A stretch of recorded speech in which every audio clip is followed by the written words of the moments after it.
جس دن مغیرہ بن شعبہ حاکم کوفہ کا انتقال ہوا تو جریر بن عبداللہ رضی اللہ تعالی عنہ خطبے کے لیے کھڑے ہوئے اور اللہ کی تعریف اور خوبی بیان کی اور کہا تم کو اکیلے اللہ کا ڈر رکھنا چاہیے، اس کا کوئی شریک نہیں، اور تحمل اور اطمینان سے رہنا چاہیے اس وقت تک کہ کوئی دوسرا حاکم تمہارے اوپر آئے، اور وہ ابھی آنے والا ہے۔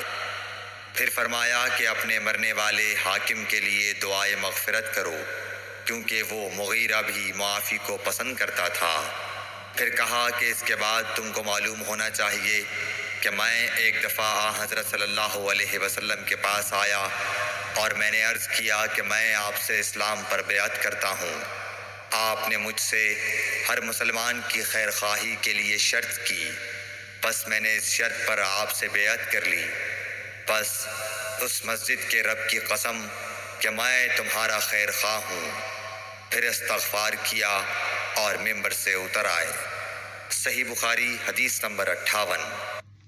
اس ویڈیو کو اپنے دوستوں کے ساتھ ضرور شیئر کیجیے گا، اور اس ویڈیو میں کمنٹ کر کے ہمیں لازمی طور پر بتائیے گا کہ آنے والے وقت میں آپ کس طرح کی ویڈیوز دیکھنا پسند کرتے ہیں۔